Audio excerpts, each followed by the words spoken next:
Hello students, welcome to all of you in this new session. So आज का हमारा जो सेशन रहेगा वो रहेगा verb and its kinds. Okay students, आज हम verb के बारे में और उसकी कुछ टाइप्स के बारे में पढ़ेंगे.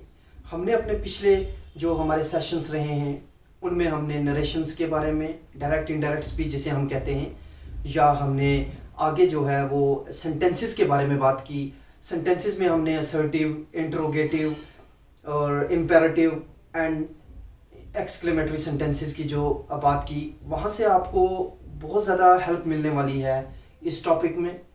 और जब हम आगे चल के टेंसेस की बात करेंगे, जब हम टेंसेस को पढ़ाएंगे तो वहाँ पर टेंसेस में भी आपको वर्ब की जो है बहुत ज़्यादा ज़रूरत पड़ने वाली है. इसलिए वो टॉपिक्स जो कि टेंसेस में काम आने वाले हैं उन टॉपिक्स को हम पहले कवर करेंगे, उसके बाद हम टेंसेस के ऊपर आएंगे, ताकि टेंसेस को जब हम समझें और टेंसेस को जब हम पढ़ें तो हमें कोई भी प्रॉब्लम ना आए. So let's start verb and its types. So dear students, जैसा कि आप जानते हो कि verb is a word. Verb is a word or a combination of words that indicates an action. आप सबको ये पता है कि verb एक ऐसा word है या combination of words है, ओके, जो एक action को दर्शाता है, जो एक action को दर्शाता है, a state of being or a condition. इन चीजों को ये verb दर्शाता है. A verb is the part of a sentence that tells us what the subject performs. Verb जो है वो एक सेंटेंस का वो पार्ट है जो हमें ये बताता है कि सब्जेक्ट क्या परफॉर्म कर रहा है. सब्जेक्ट क्या परफॉर्म कर रहा है. अब आप बच्चों को पता है कि सब्जेक्ट जो है वो क्या है.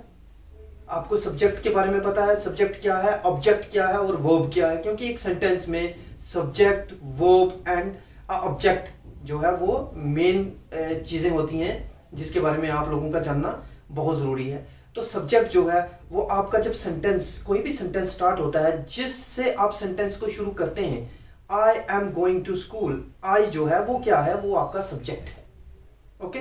और स्कूल जो है, I am going to school, school जो है वो आपका ऑब्जेक्ट है, और जो गोइंग है वो आपका वर्ब है, गो, ओके. वर्ब के बेस फॉर्म के साथ आईएनजी का यूज किया गया है, ओके स्टूडेंट्स. नाउ अगर हम सही मायने में कहें तो वर्ब जो है are the heart of English sentences. Verb के बगैर सेंटेंसेस की फॉर्मेशन करना बहुत मुश्किल है, मतलब कि नामुमकिन है. So verb are the heart of English sentences. Now कुछ एग्जांपल से हम इस चीज को देखेंगे कि वर्ब्स जो हैं वो किस तरह से काम करते हैं. सो पहला सेंटेंस जो हमारा है वो है कि Rohit walks in the morning. Rohit walks in the morning. अब आप इसमें देखिए जो वॉक्स है वो क्या है, एक वर्ब है. वॉक क्या है, वो एक वर्ब है. और ये पूरा जो सेंटेंस है, Rohit walks in the morning, walk के साथ एस का यूज इसलिए किया गया है क्योंकि हम थर्ड पर्सन की बात कर रहे हैं. रोहित जो है वो थर्ड पर्सन है, मैं थर्ड पर्सन की बात कर रहा हूं कि Rohit walks in the morning. तो ये एक यूजुअल एक्शन है उसका, ये उसका एक यूजुअल एक्शन है. रोहित जो है वो क्या कर रहा है, वॉक कर रहा है मॉर्निंग, ओके. सो नेक्स्ट जो हमारे पास आता है वो है Geeta is going to school. अब यहां पर भी आप देखिए गीता, गीता जो है वो थर्ड पर्सन है, okay. And is going to school, यहां पर गोइंग जो है वो वर्ब है, दैट इज गो. गो के साथ बेस फॉर्म के साथ आईएनजी का यूज किया गया है, और स्कूल जो है वो ऑब्जेक्ट है. तो ये पूरा सेंटेंस जो है वो क्या है, अ कंडीशन ऑफ एक्शन. ये सेंटेंस हमें क्या बता रहा है, कंडीशन ऑफ एक्शन. यहां पर गीता के बारे में बता रहा है, क्या कंडीशन बता रहा है गीता की, कि गीता जो है वो स्कूल जा रही है. So this is the condition of action. Now हमारी जो नेक्स्ट एग्जांपल है वो है Pankaj does not like to walk. Pankaj does not like to walk. अब यहां पर जो हमारा वर्ब है वो लाइक है, बट पंकज क्या कर रहा है, पंकज को वॉक करना पसंद नहीं है. So this is the like is the verb, but bracket में आप देखिए यहां पर लिखा है अ नेगेटिव एक्शन. पंकज किसको दर्शा रहा है, एक नेगेटिव एक्शन को दर्शा रहा है कि पंकज जो है वो वॉक पसंद नहीं करता, ओके. सो नेक्स्ट हमारी जो एग्जांपल है, इन्हीं एग्जांपल से आपको ये वर्ब जो है डेफिनेशन, वर्ब की डेफिनेशन क्लियर हो जाएगी। So Anita is a good girl. अब देखो यहाँ पर अनीता की उसकी स्टेट ऑफ बीइंग के बारे में बता रहा है, उसकी कंडीशन के बारे में बता रहा है कि Anita is a good girl, this is the state of being of Anita. Anita is a good girl. अब गुड जो है वो क्या है, वो भी एक वर्ब है। हालांकि अभी ऊपर वाले जो हमने सेंटेंसेस जो बोला मैंने कि Geeta is going to school, Geeta is, Anita is, ये भी हमारे वर्ब हैं। इनको हम अपने नेक्स्ट आगे वाले जो स्लाइड्स हैं उनमें हम इनको क्लियर करेंगे कि इज और गुड या इज या गोइंग में क्या फर्क है। ओके, सो आगे की तरफ हम चलते हैं। हमारा जो है basically there are two type of verbs, that is number one is the main verb और दूसरा आपको पता है the second is the helping verb. पहले आप मेन वर्ब को देखिए कि main verb describe the action of the subject. Main verb क्या कर रहा है, सब्जेक्ट के एक्शन को डिस्क्राइब कर रहा है कि सब्जेक्ट क्या एक्शन कर रहा है। Okay, for example right, for example right, read, walk, dance, miss, play etcetera. ठीक है, अब अगर इनको सेंटेंसेस में हम चेंज करें तो राइट को हम कहेंगे ही is writing on the black board, he is writing on the black board. तो राइट जो है उसको हमने वर्ब की बेस फॉर्म के साथ आईएनजी का यूज करके एक सेंटेंस की फॉर्मेशन की, he is writing on the black board. So अब यहां पर देखिए राइट जो था वो मेन वर्ब था और वो डिस्क्राइब कर रहा था किसके, सब्जेक्ट के एक्शन को, कि वो क्या कर रहा है, वो लिख रहा है। Okay, writing on the black board. Read, Anita is reading, Anita is reading. अब यहां पर कौन रीड कर रहा है, अनीता रीड कर रही है, अनीता इज रीडिंग, अनीता पढ़ रही है, अनीता इज रीडिंग। अब अनीता ने क्या किया, रीड किया, और अनीता क्या दर्शा रही है, अनीता एक मतलब ये जो हमारा रीड है ये क्या कर रहा है, ये वर्ब को, एक एक्शन को दर्शा रहा है। ओके, उसके बाद हमारे पास वॉक है, फिर डांस है, फिर मिस है या प्ले है। अब Rahul pledge cricket match, Rahul cricket match खेलता है। अब राहुल का एक्शन बता रहा है कि राहुल क्या खेल रहा है, राहुल क्रिकेट मैच खेल रहा है। So these are the main verbs. अब मेन वर्ब्स और हेल्पिंग वर्ब्स में फर्क इतना है कि helping verbs describe the state और condition of the subject. Helping verb में क्या होता है कि डिस्क्राइब द स्टेट और कंडीशन ऑफ द सब्जेक्ट। ये कंडीशन बताता है सब्जेक्ट की कि सब्जेक्ट किस कंडीशन में है, वो कौन सी कंडीशन में बात कर रहा है, वो प्रेजेंट में बात कर रहा है, वो पास्ट में बात कर रहा है या वो फ्यूचर में बात कर रहा है, वो किस कंडीशन में है। ये होते हैं हमारे हेल्पिंग वर्ब्स। तो इनको जो हमने 3 पार्ट्स में डिवाइड किया है। पहली जो है वो हमारे पास है प्रेजेंट हेल्पिंग वर्ब्स। पहला जो हमारे पास आता है वो आता है present helping verbs.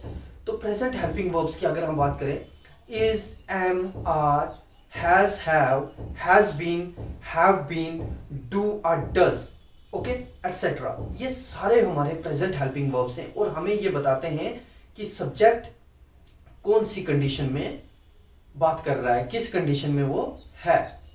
Now past helping verbs में was, were, did, had been, could have, should have, must have etcetera, ये हमारे पास्ट हेल्पिंग वर्ब्स हैं और ये भी हमें बता रहे हैं कि सब्जेक्ट जो है वो पास्ट में बात कर रहा है।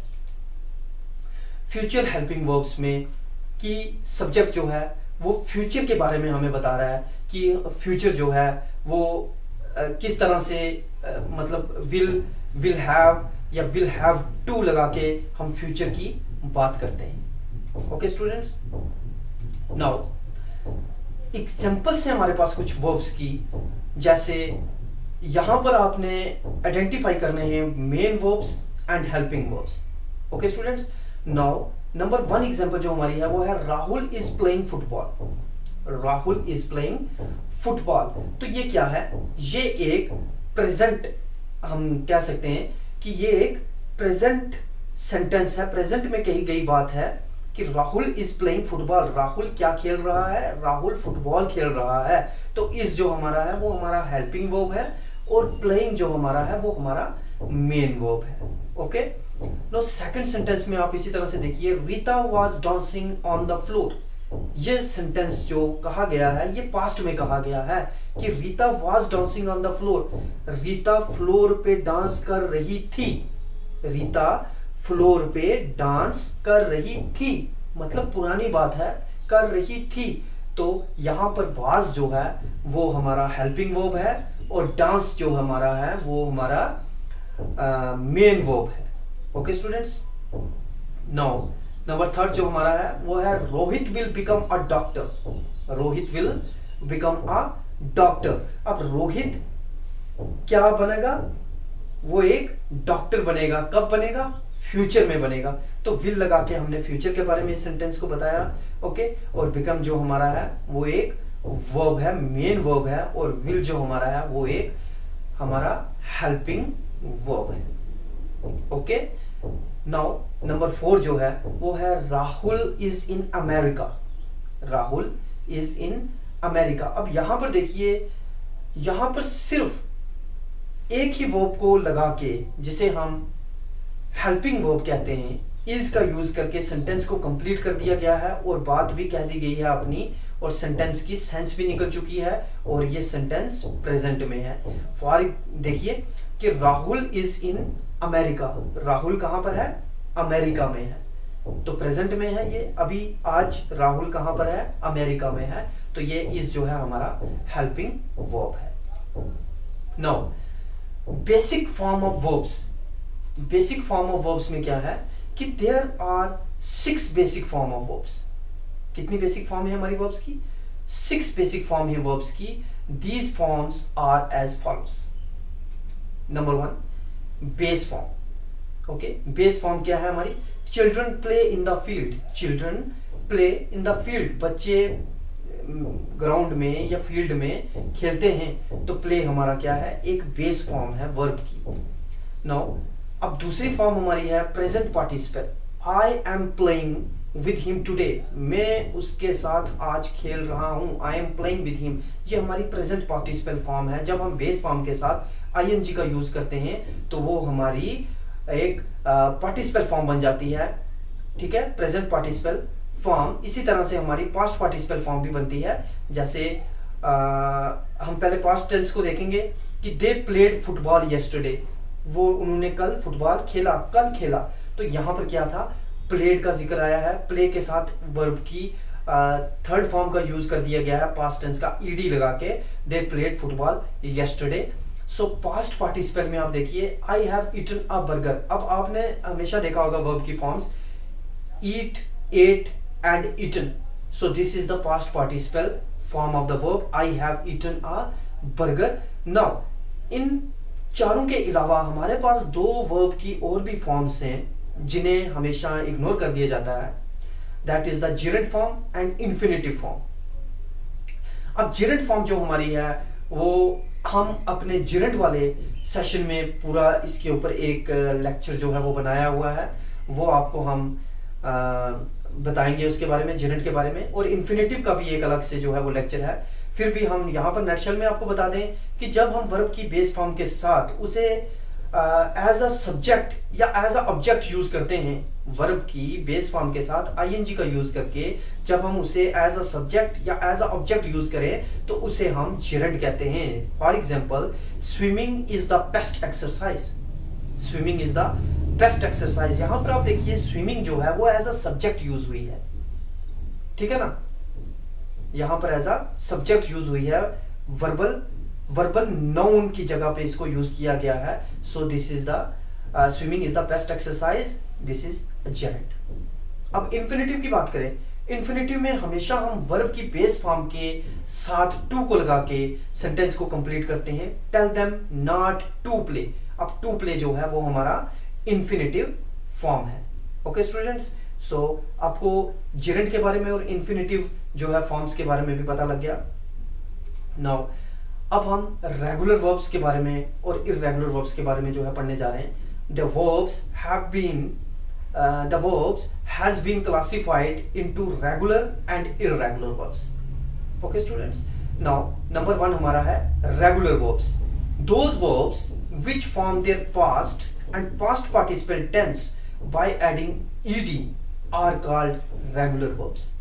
अब देखिए यहाँ पर कि वो verb जिसका पास्ट और पास्ट पार्टिसिपल हम ईडी लगाने से बनाए उसे हम रेगुलर वर्ब कहते हैं. For example love, loved and loved, ये हमारा रेगुलर वर्ब है. जैसे dance, danced, danced, laugh, laughed, laughed. अब आप तीनों एग्जांपल्स में देखिए यहां पर वर्ब की बेस फॉर्म के साथ ईडी का यूज किया गया है तीनों फॉर्म्स में, और इसे हम रेगुलर वर्ब्स की कैटेगरी में डालते हैं. अब हमारे पास आती है दूसरी कैटेगरी जो है irregular verbs. So irregular verbs are those verbs which form their past and past participle tense in a different ways. यहां पर ये डिफरेंट वेज में पास्ट या पास्ट पार्टिसिपल टेंस को बनाता है. जैसे हमारे पास यहां पर एक लिस्ट है वर्ब्स की, यहां पर हमारे पास एक वर्ब्स की लिस्ट है. उस लिस्ट में हम आपको बताएंगे लिस्ट 1, ठीक है ना. हमारे पास 3 लिस्ट है इसकी. लिस्ट 1 में वो वर्ब्स इंक्लूड होते हैं which have all the 3 forms are same, जिनकी तीनों फॉर्म्स जो हैं वो सेम होती हैं. जैसे put, put, put, cut, cut, cut and bet, bet, bet. अब यहां पर आपने देखा तीनों फॉर्म सेम हैं और ये इर्रेगुलर वर्ब की पहली लिस्ट में आता है. ओके, नाउ हमारी जो दूसरी लिस्ट है इर्रेगुलर वर्ब्स की, it includes those verbs which have 2 forms are same. ये वो लिस्ट है वर्ब्स की जहां पर 2 फॉर्म्स जो हैं वो सेम रहती हैं, और वो है बीट, बिटन, बिटन. अब बीट देखिए बेस फॉर्म है, आगे इसके बिटन एंड बिटन लगा है. दोनों 2 फॉर्म सेम है और तीसरी जो है वो डिफरेंट है. और हमारे पास है बेंड, बेंट, बेंट. यहां पर भी 2 फॉर्म सेम है. बिकम, बिकेम, बिकेम, यहां पर भी 2 फॉर्म सेम है. और ये हमारी सेकंड लिस्ट बन जाती है इर्रेगुलर वर्ब्स में. लिस्ट 3rd में हम देखेंगे it include those verbs which have all the forms are different. यहां पर सारी जितनी भी फॉर्म्स होती हैं वो डिफरेंट होती हैं. जैसे arise, arose, arisen, arise, arose and arisen. ये तीनों फॉर्म्स डिफरेंट हैं और ये इर्रेगुलर वर्ब्स की कैटेगरी में आती हैं. जैसे be, was, been and go, went, gone. ये देखिए तीनों फॉर्म्स यहां पर आ गई हैं और तीनों के तीनों डिफरेंट हैं. Okay, so these are the irregular verbs. और एक हमारे पास और है 4th form, that is do, did and done. ये देखिए ये भी तीनों डिफरेंट हैं और तीनों इर्रेगुलर वर्ब्स की कैटेगरीज में आई हैं. अब आपको ये चीज तो पता लग गई है कि रेगुलर और इर्रेगुलर वर्ब्स में फर्क क्या है. अब हम नेक्स्ट चलते हैं अपने आगे वाले स्लाइड्स पे जो है डायरेक्ट ऑब्जेक्ट. अब डायरेक्ट ऑब्जेक्ट और इनडायरेक्ट ऑब्जेक्ट का भी आपको पता होना चाहिए कि डायरेक्ट ऑब्जेक्ट क्या होता है और इनडायरेक्ट ऑब्जेक्ट क्या होता है. अब डायरेक्ट ऑब्जेक्ट देखिए, direct object is easily governed by an action of the verb. Direct object को जो मतलब ऑब्जेक्ट के ऊपर वर्ब का जो एक्शन है उसका प्रभाव पड़े.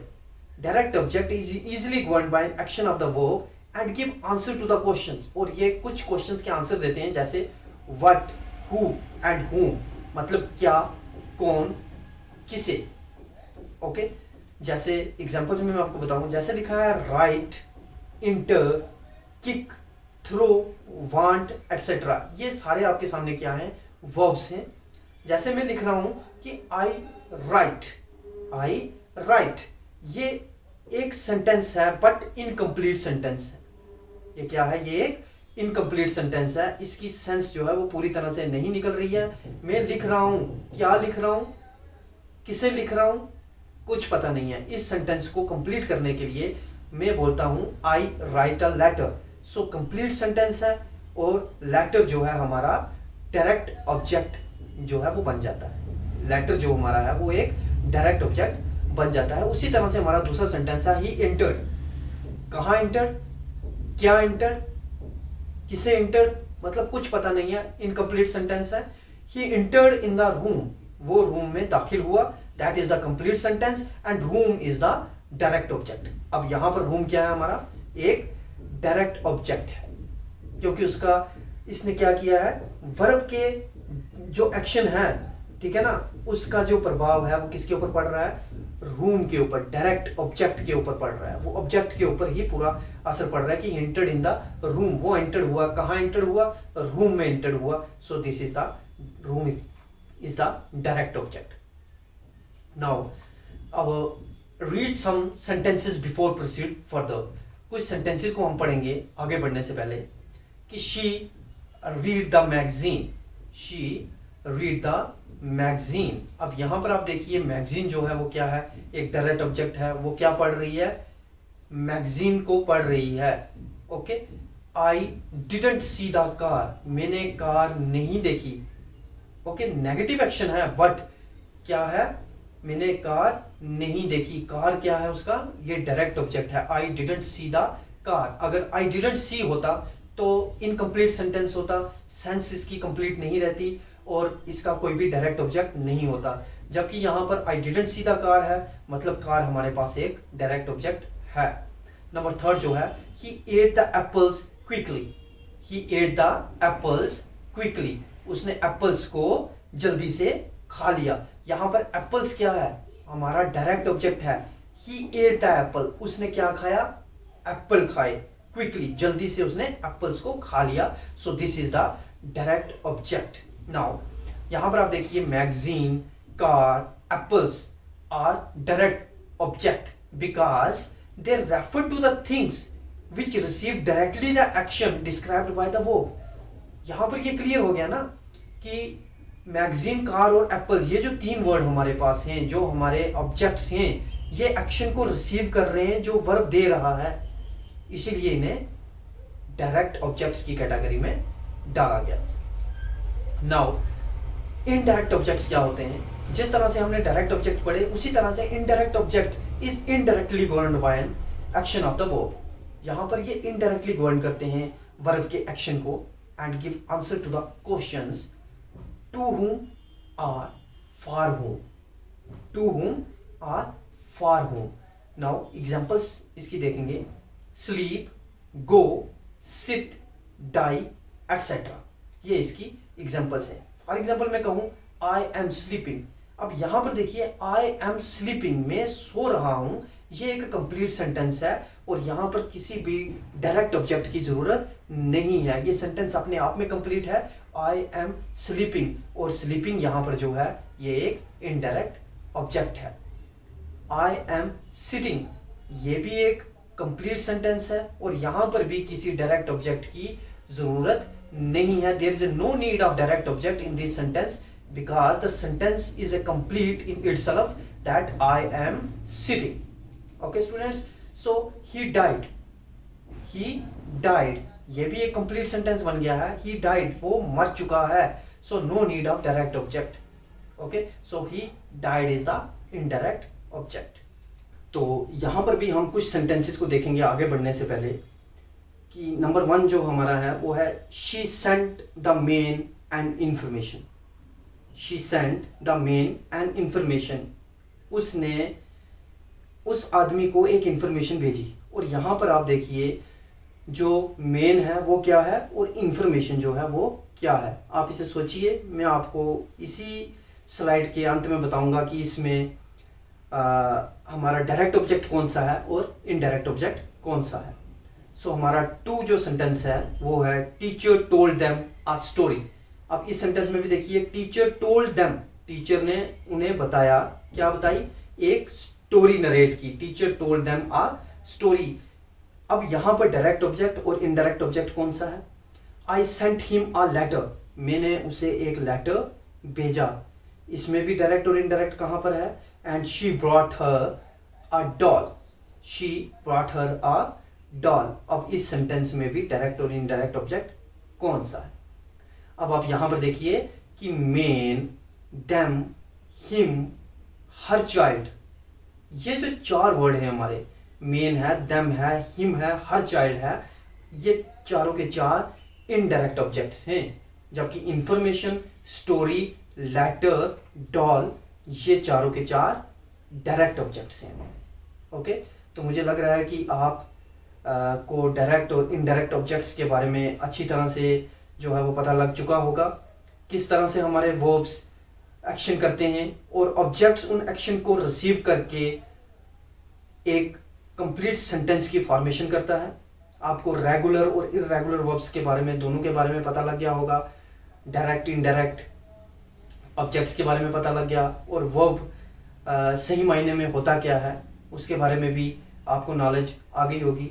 सो अगर आपको कोई इसमें प्रॉब्लम आ रही है, अगर आपको किसी चीज़ की समझ नहीं आई है, तो मुझे मेरे कमेंट बॉक्स में कमेंट करें, वहाँ लिखें। मैं अपनी तरफ से पूरी कोशिश करूँगा उसे क्लियर करने की, आपके डाउट्स को क्लियर करने की। सो मेरे चैनल के साथ जुड़े रहिए, ज़्यादा से ज़्यादा इसे सब्सक्राइब कीजिए और बेल आइकन को दबाना मत भूलिए, ताकि मेरी जो आपको आने वाली लेटेस्ट वीडियोस हैं उनके बारे में जानकारी मिलती रहे और मैं आपके लिए नई वीडियोस को लाता रहूं। सो मिलते हैं अपने नेक्स्ट सेशन में, जो हमारा रहेगा वर्ब की ही kinds, that is transitive and intransitive, finite and non finite verbs के ऊपर।